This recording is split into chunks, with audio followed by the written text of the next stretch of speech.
Good morning, I'm Tony Higginson and I'm out at Kimmeridge Bay, and today I want to talk to you a bit about the classic mistake that a lot of landscapers make, and now's the perfect time to show you.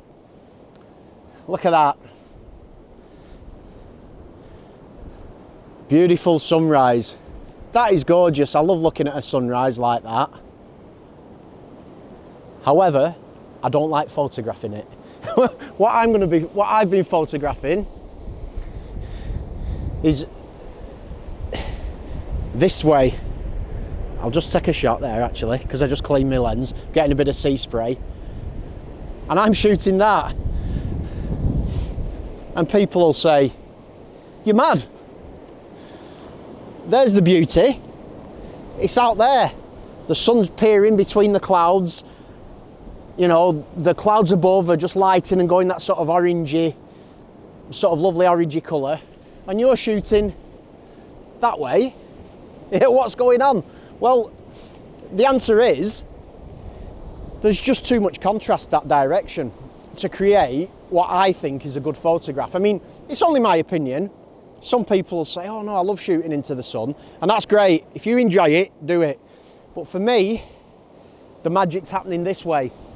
The warm light is creating some wonderful highlights on these rocks. I'm getting a band of pink across the sky. It's actually faded a little bit now, the pink, but a couple of minutes ago it was quite pink, that sky. Not grotesquely strong colour, but I'm not bothered about that. I just want a bit of colour in the sky and I want the light on it. I want to use the light to illuminate what I'm photographing. And this is a mistake. I shouldn't call it a mistake. I'm with my mate Chris, and he's going for it, and that's great. That's great, because landscape photography is about enjoying yourself. And there you go. But what he's shooting is going to be very, very contrasty, and even a really good camera, Chris shoots on the 5D Mark IV, and even with really good dynamic range like that, it's not as good as the Nikon D850, but still good. And even then, you're not going to get everything looking right. It's never going to look as I can see it now. I mean, that's beautiful, and a large part of the experience of coming here is enjoying a wonderful sight like that. But when it comes to recording the scene, I'm just going to take another shot because the light's changed a little bit. When it comes to recording the scene, I want to create something that, I don't know, it's hard to say it without sounding elitist, but I want it to look professional, not like something for 500px. So I just thought I'd let you know what I'm doing. I'm going to process this picture and let you see the final result, and I'll show you what Chris got. He won't mind showing us what he got. So catch you soon. Hello, I'm back home after a great week away on the Dorset coast, and I'm having a look at this photograph that I took at sunrise. I've done some very basic edits in Camera Raw. I just pushed the vibrance and saturation, pushed the shadows a little bit, and gave it a little bit of dehaze, and apart from that I've not done anything. So I'm going to start by duplicating the shot, and first thing I do is I have a look and see, is there anything really distracting to me? And the thing that's jumping out is, if you look over to the left hand side, is this dark rock. It's just kind of dragging my eye. So I'll see if I can sort that out with a crop. I'm going to keep the same proportions of 6x4 and just see if I just bring that in just a touch there.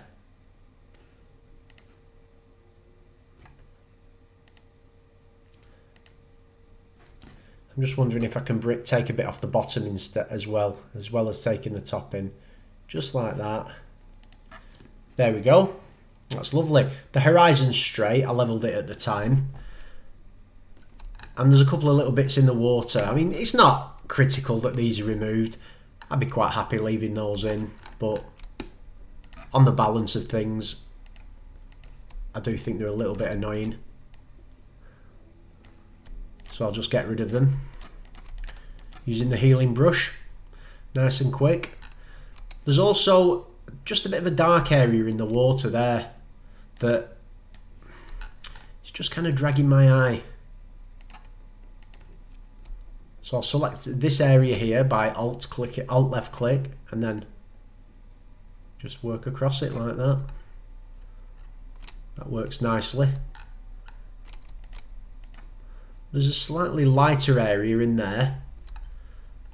Do I want to have a go at removing that? You can end up going too far with this kind of edit, and it's almost never ending, so let's have a try anyway. So I'm just painting over that area.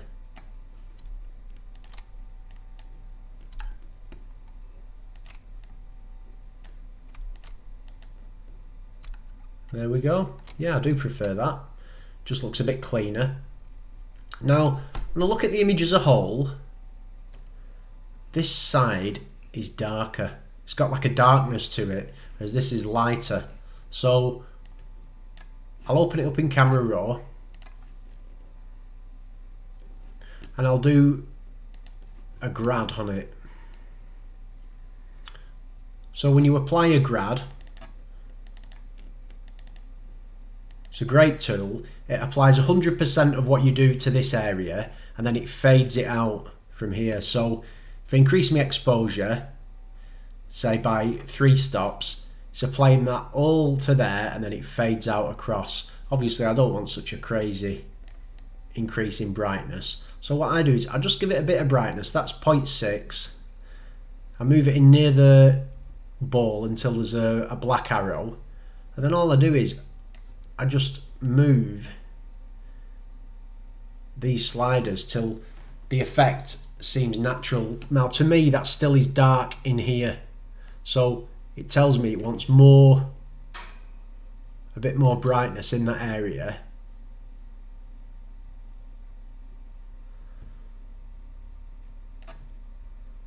And that sort of works for me. Okay. And if I think I've gone a little bit too far, which I think I have there, I can just reduce the opacity of the top layer and allow a little bit of that to shine through, which is what I'm doing there. That's at 55%. Merge that down. Right, the last thing I'll do is just have a look round and see is there anything else that I think could improve that image. I love these shapes and textures of these rocks. And can you see across here, I'll just change icons so you can see it. If you see across this center here,